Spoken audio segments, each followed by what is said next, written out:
예, 안녕하세요. 저는 SF플러스에서 플랫폼 액티브 ETF 운용을 맡고 있는 국내운용본부장 피터입니다.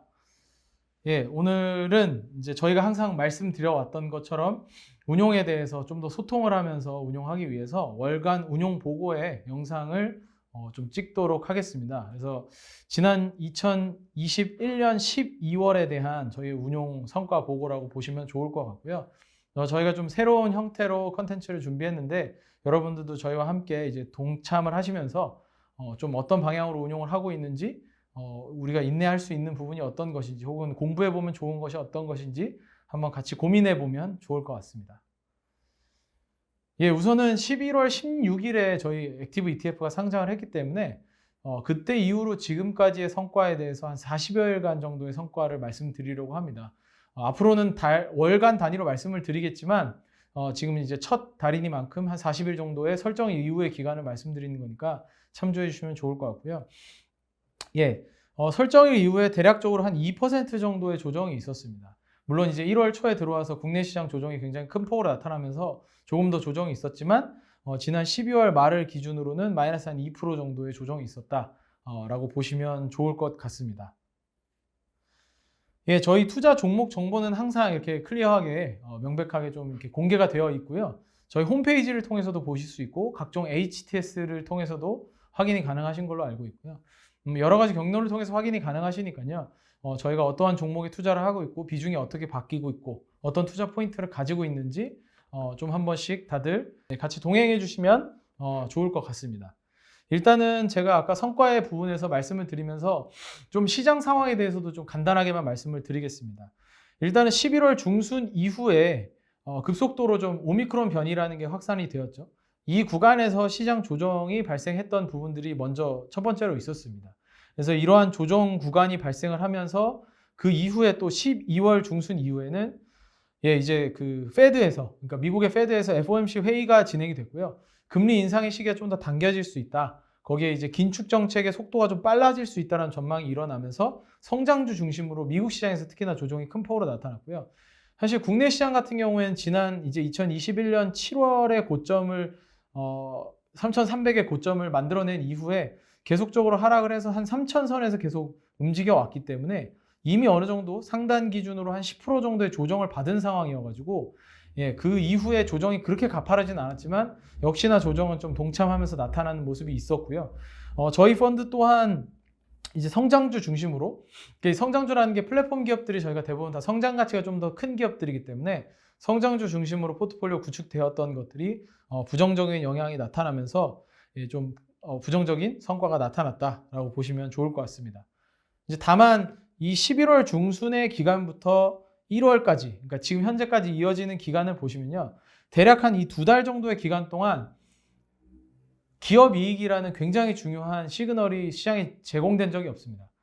그러니까 우리나라를 기준으로 봤을 때 3분기가 마치는 시기가 9월 말이죠.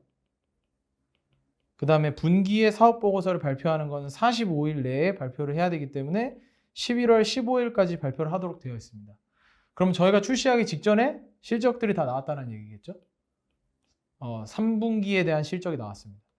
그럼 4분기에 대한 실적은 12월 31일 날 끝나게 될 거고요. 이거에 대한 발표는 사실 이거는 90일 동안의 사업보고서 발표에 대한 기간이 있는데 일반적으로는 1월 한 셋째 주 정도부터죠. 한 20일 때부터 시작해서 한 2월 중순까지의 기간 동안 그 실적 발표가 이루어집니다. 4분기에 대한.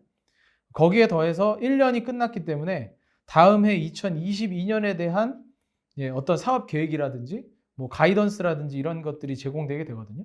근데 이런 내용들 굉장히 중요한 내용입니다. 사실 이게 가장 중요한 시그널인데 지금 시장에서는 매크로 변화에만 의해서 모든 시장의 가격들이 많이 바뀌는 거죠. 물론 중요한 뉴스들도 중간중간에 있지만 지금 시장에서 반응하는 것은 결국에 금리 인상에 대한 흐름, 이게 가장 크게 반응을 하고 있는 거니까요. 저희처럼 이제 기업을 중심으로 보고 있고 바텀업 리서치를 많이 하는 쪽에서는 지금은 시그널보다 노이즈가 좀 더 많은 국면이라고 생각을 하고 있고요.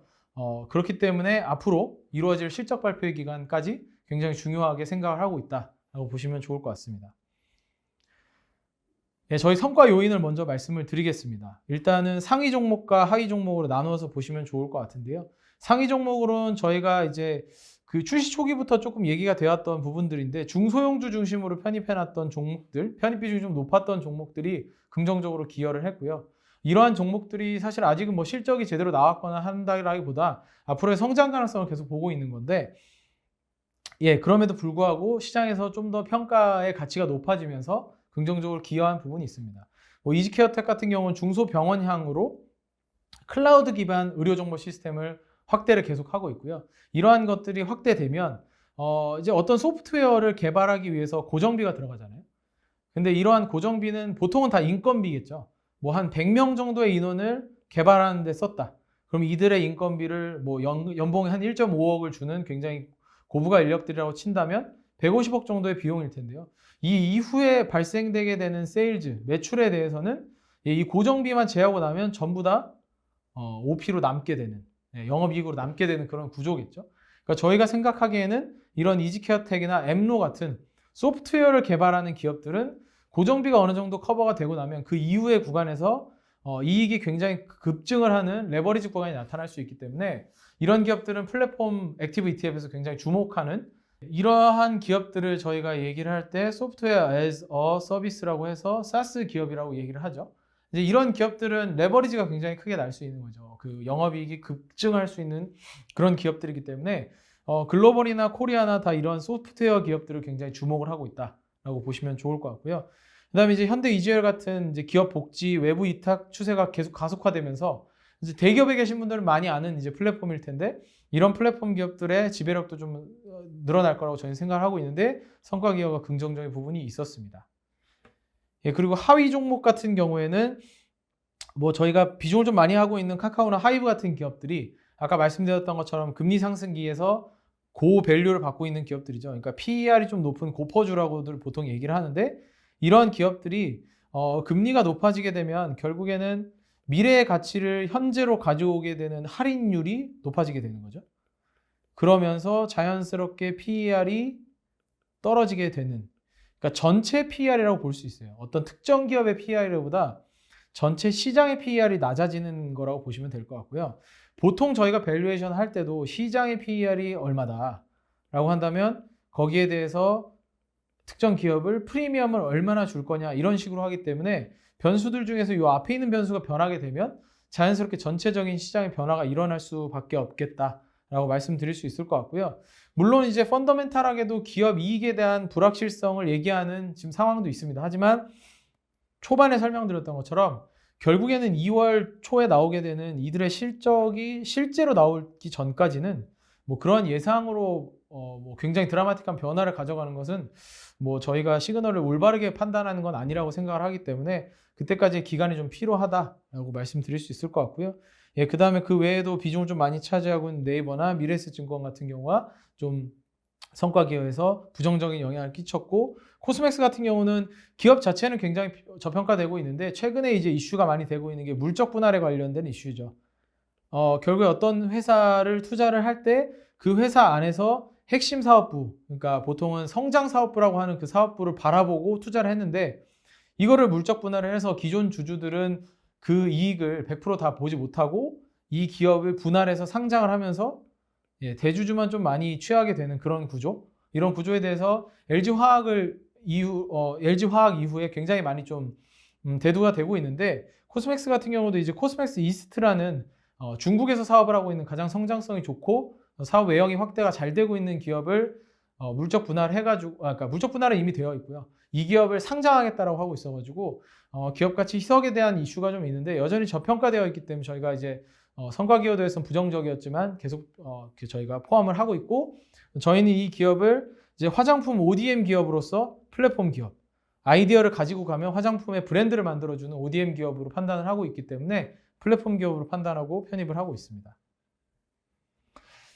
예, 저희 종목의 비중 변화를 좀 말씀드리겠습니다. 이 비중 변화를 말씀드리면 투자 포인트가 명확하게 좀 나오는 부분이 있기 때문에 이번에 좀 집중적으로 설명드리고 싶은 것은 이제 두 개의 종목을 좀 많이 보시면 좋을 것 같습니다. 왜냐하면 밑에 있는 종목들은 사실 좀 대동소이한 정도이기 때문에 비중의 변화라기보다 뭐 주가의 변동과 일부 조정 정도라고 보시면 좋을 것 같고요. 예, 그 다음에 하위 종목도 대부분은 좀 스탁고 증가 과정에서 저희가 말씀드려왔던 것처럼 중소형주 한 종목에 대해서 우리가 너무 영향을 주는 것은 아니냐라는 이슈들이 있어 왔는데요. 제가 누누이 말씀드렸던 것처럼 이러한 비중을 계속 좀 줄여가면서 적정한 비중. 근데 이게 줄인다라는 게 판다는 얘기가 아닙니다. 그러니까 저희가 지금 초기 설정을 100억으로 했는데 지금 200억이 되어 있다면 2배가 늘어난 건데 저희가 여전히 7%를 가지고 있다면 예를 들면 말씀을 드릴게요. 10%대 10억이었는데 200억일 때 7%를 가지고 있으면 14억이 되는 거죠. 그러면 결국 저희는 4억을 더 매수하게 된 겁니다. 그러니까 이러한 종목의 비중은 줄어들 수 있지만 결국 가지고 있는 주수가 줄어드는 형태는 아니라고 보시면 좋을 것 같습니다. 그래서 이러한 비중 조절이 있었다라고 보시면 좋을 것 같고요. 이제 위메이드 같은 경우는 저희가 편출을 한 종목이기 때문에 좀 차익 실현으로 보시면 됩니다. 물론 이제 그 플레이 투 어닝이라는 굉장히 중요한 컨셉을 만들어낸 기업이기 때문에 그런 측면은 굉장히 부각되고 있지만 저희가 생각하기에는 기대 수익 대비해서 기대 위험이 좀 높아진 구간이라고 생각하기 때문에 차익 실현한 부분이 있다라고 말씀드릴 수 있을 것 같습니다. 그럼 저희가 좀 집중적으로 비중을 늘렸던 종목들을 좀 먼저 말씀을 드리면요. 우선은 디어유거든요. 근데 뭐 잘 아시는 분들도 있을 거고 아예 이 부분에 대해서 관심이 없으신 분들도 있을 겁니다. 근데 디어유라는 기업은 일단 상장된 지 얼마 안 된 기업입니다. 근데 이게 저희가 주목을 하고 있는 그 방향은 엔터테인먼트 기업들이거든요. 기본적으로는 엔터사들을 주목을 하고 있습니다. 저희는. 근데 이게 엔터사를 주목한다라는 게 과거처럼 엔터테인먼트 회사들의 누가 굉장히 잘하더라. 뭐 BTS가 인기가 너무 많다더라. 아니면 뭐 블랙핑크가 어디서 너무 잘 나간다더라. 뭐 구독자 수가 엄청나더라. 예, 뭐 이런 그 그룹들이 굉장히 잘 된다 이런 관점에서 얘기를 드리는 게 아니고요. 저희가 바라보는 메타버스에 대한 관점 때문입니다. 예, 메타버스라는 거에서 저희가 가장 주목하고 있는 결국 IP거든요. 이제 컨텐츠를 직접적으로 만들어낼 수 있는 역량이자 저작권이라고도 할 수 있겠죠. 지적 재산권이니까요. 인텔렉추얼 프로퍼티니까. 근데 이러한 저작권을 본인이 소유하고 있는 게 굉장히 중요하다는 거예요. 그러니까 오징어 게임처럼 잘 만든 작품도 결국에는 제작비 한 200~300억을 받고 끝난다면 사실은 레버리지 효과가 전혀 없기 때문에 저희가 바라보는 메타버스 세상에서 무엇보다 중요한 건 자신만의 컨텐츠죠. 네. 자신만의 컨텐츠를 만들어낼 수 있느냐인데 그런 관점에서 국내 엔터사들이 가지고 있는 IP의 힘은 굉장히 크다라고 생각을 하고 있고요. 그 IP에 대해서 굉장히 많은 수익을 안정적으로 이익의 안정성을 가져가면서 좋은 비즈니스 모델을 만들어 가려면 결국에 이 많은 그룹들의 플랫폼 역할을 해야 된다는 건 저희가 생각을 하고 있는 포인트거든요. 예, 그러면 이 플랫폼 기업의 역할을 하고 있는 기업들이 누구냐? 결국엔 저희가 생각하기에 지금은 하이브와 디어유라는 기업이 이런 역할을 만들어가고 있다라는 것이죠. 뭐 하이브는 너무 잘 아시다시피 저희가 비중도 많고요. BTS라는 그 그룹을 필두로 다양한 그룹들이 좀 나오면서 이 그룹들을 위버스라는 플랫폼에서 활동을 시키면서 이 안에서 뭐 굿즈를 판다든지 앨범을 판다든지 뭐 컨텐츠를 판다든지 다양한 형태로 여기서 이제 플랫폼 비즈니스를 만들어가고 있죠. 오늘 설명드릴 기업인 이제 디어유 같은 경우에는 옆에 보시는 것처럼 뭐 SM의 자회사 뭐 SM과 JYP가 지분을 가지고 있는 회사라고 보시면 되고요. 이렇게 1대 다의 메시징 서비스를 제공을 합니다. 그래서 뭐 여기 보시면 아티스트 NCT가 누나 점심 뭐 먹었어? 구내식당 밥 먹었어? 너는 뭐 이런 식으로 보내면 이런 식으로 또 대답이 오거든요. 네. 이게 아마 보시면은 이 감성을 이해하지 못하는 분들은 저게 대체 뭐지? 저걸 누가 하지? 이런 생각을 하실 수 있어요. 근데 사실은 이 감성을 이해하시는 분들은 내가 좋아하는 그 연예인, 내가 좋아하는 그 가수와 이렇게 1대1로 대화하는 것 같은 느낌을 받는 것만으로도 굉장히 만족감을 가질 수도 있거든요. 근데 그런 부분들이 이 플랫폼 안에서 이루어지고 있다는 거죠. 그러니까 1대 다기 때문에 이 대답들이 뭐 굉장히 커스터마이징이 잘 됐고 엄청나게 세심하게 다 한 거라고 볼 수는 없을 수도 있지만 일종의 어떻게 보면은 닫혀있는 트위터라고 보시면 되거든요. 그러니까 트위터 같은 경우는 공개되어 있기 때문에 팔로워들이 모두가 다 들어와서 할 수 있겠죠. 근데 여기는 한 명의 셀럽을 이제 팔로우하기 위해서, 그러니까 팔로우해서 저런 메시지를 받기 위해서 4,500을 내야 되거든요. 월에. 예. 뭐 그룹 단위로 다 팔로우를 하면은 좀 싸져요, 이게. 예. 근데 뭐 어쨌든 한 사람 하려면 4,500을 내야 됩니다. 그럼 이걸 낸 사람들만 그 안에서 특정 사회가 형성되게 되는 거죠. 근데 이 서로 간의 익명성이 보장되는 거죠. 내가 이걸 보고 있다는 걸 서로는 모르는 거고, 나는 이걸 보고 있는 거고. 예. 그러니까 아프리카 TV라는 기업이 성장하는 과정을 보셨던 분들은 아마 이게 어떤 느낌인지 좀 아실 거예요. 근데 그걸 이제 셀럽이랑 하게 되는 거죠. 또 굉장히 뭐 우리가 좋아하는 아티스트랑 이런 그 관계를 맺을 수 있다라는 관점인 거고요. 이렇게 되면 단순하게 어떤 하나의 그룹이 잘 돼서 되는 게 아니라 이 안에 들어와 있는 수많은 그 이제 아티스트들에 대한 연계에 대해서 수수료를 받는 비즈니스 모델이기 때문에 결국엔 플랫폼 비즈니스 모델을 만들어 간다라고 볼 수 있을 것 같아요. 그러니까 저희가 바라보는 건 그냥 원히트 원더하고 한 번에 끝나버리는 그런 게 아니라 메타버스의 세상 속에서 자연스럽게 이러한 플랫폼을 통해서 플랫폼으로 성장할 수 있는 기업들을 바라보고 있고요. 이런 게 진정한 메타버스라고 저희는 생각을 하고 있기 때문에 신규로 편입됐다라고 말씀드릴 수 있을 것 같습니다. 뭐 요 해당되는 내용은 아마 저희가 좀 더 재밌게 내용을 좀 더 영상을 촬영해서 다시 한번 좀 소통을 하려고 하고 있고요. 그 다음에 FN 가이드에 대해서 좀 말씀을 드리면요. 이것도 사실 마찬가지입니다. 그냥 단순하게 종목에 대한 집중. 그러니까 저희가 뭐 투자 포인트를 삼을 때 어떤 종목을 집중적으로 바라보는 경우도 있지만 특히나 이제 중소형주에서 좀 찾을 때는 그러한 관점이라기보다는 이 기업이 메가 트렌드에 부합을 하는지. 왜냐하면 이 중소형주 같은 경우에는 그 메가 트렌드 안에 부합을 하지 못하면 트렌드를 아예 바꿔놓을 수 있을 만한 기업까지 되긴 좀 어렵거든요. 근데 저희가 바라보는 글로벌 1등 기업들은 이 트렌드 자체를 만들어내는 기업들이기 때문에 트렌드를 주도할 수가 있습니다.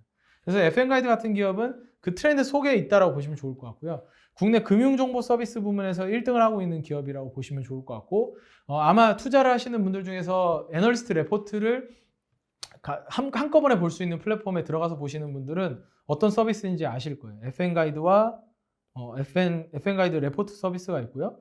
YGFN의 서비스가 있죠. 근데 이 두 개의 서비스가 지금 이제는 합병된 하나의 회사입니다. 원래는 1등, 2등 기업이었는데 1등, 2등 기업이 합병을 하게 되었고요. 그래서 독과점적인 우리나라의 기업이 되었다라고 보시면 좋을 것 같습니다. 근데 저희가 최근에 이제 편입을 하기까지의 과정에서 바라본 것은 플랫폼 기업의 성격도 있지만 저희가 지금 이제 준비하고 있는 대장장이 비즈니스 모델에 관련된 성향도 좀 있었다라고 보시는 게 좋을 것 같은데요. 뭐 저희가 주목하고 있는 것 중에 하나는 이제 주식 투자에 대해서 관심을 가지고 있는 분들이 굉장히 많은데요. 그러니까 두 가지 포인트로 이 FN 가이드를 설명드리면 좋을 것 같습니다. 그러니까 첫 번째 포인트는 주식 투자에 대한 일반 개인들의 관심이 굉장히 많아졌고 결국에는 정확한 분석, 좀 자세한 분석이겠죠.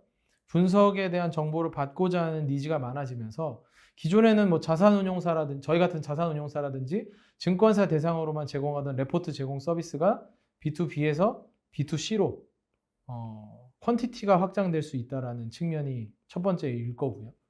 그 다음에 이 기사와 관련돼서는 두 번째로 액티브 ETF 혹은 ETF에 대한 전반적인 시장의 폭발적인 성장입니다. 그러니까 작년에 국내 ETF 시장 전체 순자산이 이게 사실은 작년 10월 기사고 연말로 봤을 때는 70조까지 성장을 했거든요. 63조로 지금 나와 있죠. 근데 이 70조까지 성장하는 과정에서 특히나 성장을 많이 한 것이 이런 지수 추종형 어떤 특정 테마 지수를 추종하는 테마형 ETF들이 성장을 굉장히 많이 했습니다. 근데 그 과정에서 FN 가이드는 지수를 만드는 비즈니스를 하고 있고요. 저희 코리아 플랫폼 액티브 ETF 같은 경우도 FN 가이드 플랫폼 지수를 저희와 함께 만들어서 그걸 통해서 비교 지수를 삼아놨거든요. 그러면 이 추종 지수를 사용하기 위해서 사용료를 저희는 내게 됩니다. 저희 투자 설명서 가서 보시면 아시겠지만 저희 이제 운용 보수에 OBP를 이제 내게 되어 있고요. 그거보다 이제 운용 자산이 그러니까 지금 말씀드린 것처럼 AUM의 OBP니까 0.0005%.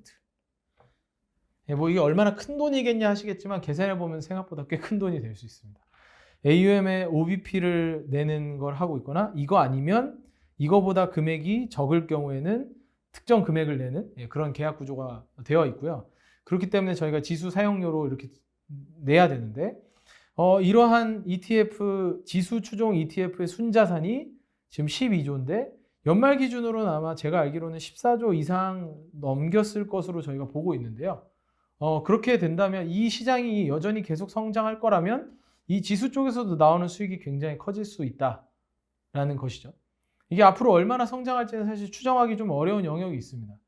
근데 지금 굉장히 잘 성장을 하고 있기 때문에 그래서 두 번째로는 ETF 시장의 성장에 열려있는 이 두 가지 포인트를 보시면 좋을 것 같은데요. 이게 단순하게 국내에서만 나타나는 트렌드가 아닙니다. 그러니까 국내에서만 나타나는 트렌드가 아닌 게 이 MSCI라는 기업이 있는데요. 이 MSCI라는 기업이 지금 46빌리언 시가총액이니까 대략적으로 한 50조 정도 되겠죠. 이들이 하는 비즈니스가 뭐 결이 FN가이드랑 좀 비슷하다고 할 수 있습니다. MSCI 인덱스, 저희 글로벌 리치 투게더가 MSCI 월드 지수를 벤치마크로 삼고 있는데요. 이 벤치마크를 사용하기 위해서 특정 비용을 내야 되거든요. 그럼 MSCI 지수를 추종하거나 혹은 벤치마크로 삼고 있는 수많은 펀드들이 수탁 자산이 늘어나면 늘어날수록 이 회사는 자연스럽게 성장을 하게 되는 그런 구조를 가지고 있고요. 그 다음에 금융정보에 대해서도 좀 더 디테일하게 제공을 하는 회사이기 때문에 그런 금융정보에 대한 시장의 수요가 올라오면 올라올수록 점점 더 이익이 늘어나는 그런 플랫폼적인 비즈니스 모델을 가지고 있다라고 보시면 좋을 것 같습니다. 그래서 이런 기업이 이미 지난 수십 년간 이런 성장을 보여줘 왔고요. 뭐 특히나 최근 한 5년간의 성장폭은 굉장히 큰 폭으로 나타났기 때문에 국내에서도 물론 이런 회사들과 경쟁해야 되는 어려움은 있습니다. 하지만 그 경쟁 관계 가운데서도 차별적으로 제공할 수 있는 서비스들이 분명히 있기 때문에 그런 측면에서 저희는 FN가이드라는 기업을 또 주목해서 편입을 하게 되었다라고 말씀드릴 수 있을 것 같습니다. 그래서 주요하게 편입한 종목에 대해서 좀 자세하게 설명을 드렸고요. 마지막으로 제가 한번 당부드리고 싶은 것은 이제 지금 1월에 들어와서 시장의 조정이 더 많이 나타나고 있습니다.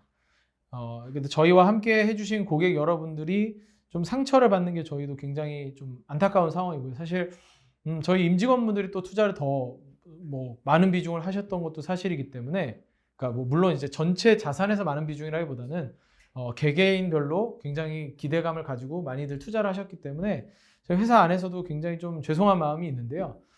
이러한 조정의 국면을 좀 장기적인 관점에서 지나가야 된다라고 말씀드리고 싶습니다. 그냥 아까 말씀드렸던 것처럼 이런 실적의 상황이 아직은 도래하지 않았습니다. 근데 지금 상황에서 이걸 인내를 하지 못하고 뭐 이 현재 상황을, 부정적인 상황들을 극복하지 못한다면 이 수익률로 결국엔 실현할 수밖에 없는 그런 상황들이 되겠죠.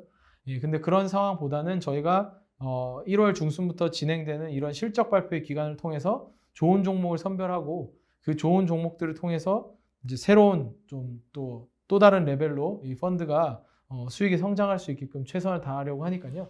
고객 여러분들도 저희와 소통을 하면서 앞으로도 계속적으로 인내의 끈을 놓지 않으셨으면 좋겠습니다. 그러면은 12월 운용 보고의 영상은 이렇게 마치도록 하겠습니다. 시청해 주셔서 감사합니다.